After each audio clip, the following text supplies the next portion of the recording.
Foley's story began to break on the night of September 28th, exploding the following day. Many people may not have noticed a bill passed by the Senate that night. Our third story in the countdown tonight, the Military Commissions Act of 2006, and what it does to something called habeas corpus. And before we reduce the very term habeas corpus to something vaguely recalled as sounding kind of like the cornerstone of freedom, or maybe kind of like a character from Harry Potter, we thought a countdown special investigation was in order. Congress passed the Military Commissions Act to give Mr. Bush the power to deal effectively with America's enemies, those who seek to harm the country. He has been very clear about who he thinks that is. For people to leak that program and for a newspaper to publish it does great harm to the United States of America. The fact that we're discussing this program is helping the enemy. So the president said it was urgent that Congress send him this bill as quickly as possible, not for the politics of next month's elections, but for America. The need for this legislation is urgent. We need to ensure that those questioning terrorists can continue to do everything within the limits of the law to get information that can save American lives. My administration will continue to work with the Congress to get this legislation enacted, but time is of the essence. Congress is in session just for a few more weeks, and passing this legislation ought to be the top priority. The families of those murdered that day have waited patiently for justice. Some of the families are with us today. They should have to wait no longer.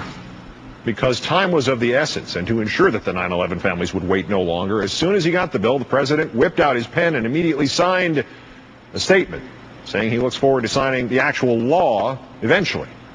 He has not signed it yet, almost 2 weeks later, because, of course, he has been swamped by a series of campaign swings at which he has made up quotes from unnamed Democratic leaders, and because when he is actually at work, he's been signing so many other important bills, such as the Credit Rating Agency Reform Act, the Third Higher Education Extension Act, ratification requests for extradition treaties with Malta, Estonia, and Latvia, his proclamation of German-American Day, the Partners for Fish and Wildlife Act, and his proclamation of Leif Erikson Day.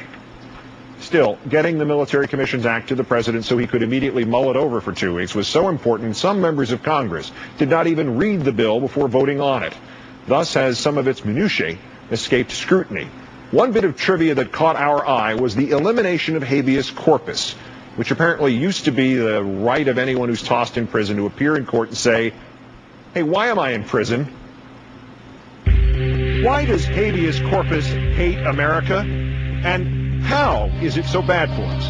Mr. Bush says it gets in the way of him doing his job. And this legislation passed in the House yesterday is a part of making sure that we do have the capacity to protect you. Our most solemn job is the security of this country. It may be solemn, Bush do solemnly swear. but is that really his job? In this rarely seen footage, Mr. Bush seems to be describing a different job. And will, to the best of my ability, preserve, protect, and defend the Constitution of the United States.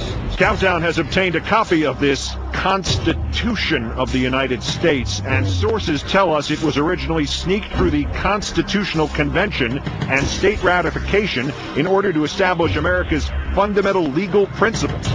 But this so-called Constitution is frustratingly vague about the right to trial. In fact, there's only one reference to habeas corpus at all. Quoting, "The privilege of the writ of habeas corpus shall not be suspended unless when in cases of rebellion or invasion the public safety may require it."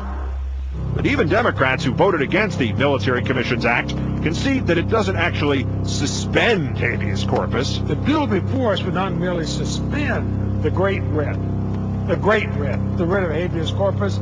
It just eliminates it permanently. And there is considerable debate whether the conditions for suspending habeas corpus, rebellion or invasion, have even been met. Conditions for suspending habeas corpus have not been met. We do not have a rebellion or an invasion. Well, we're not in a rebellion, nor are we being invaded.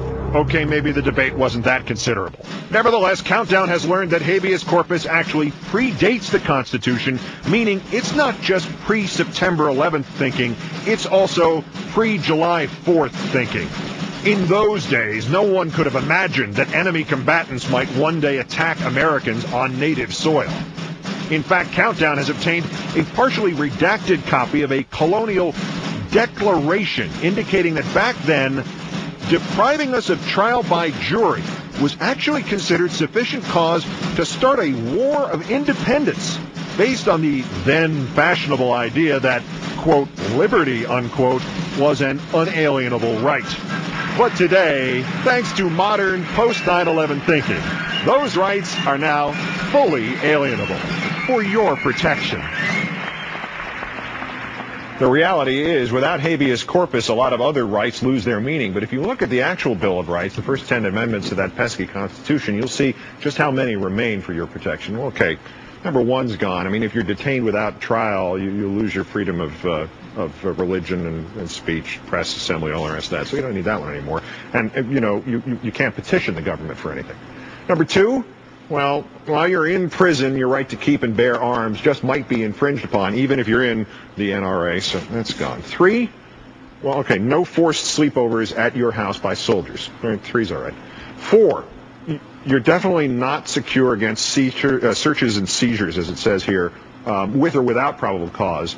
And in prison, that's not even limited to just the guards, so forget the fourth. Five, grand juries and due process, obviously out, so forget five.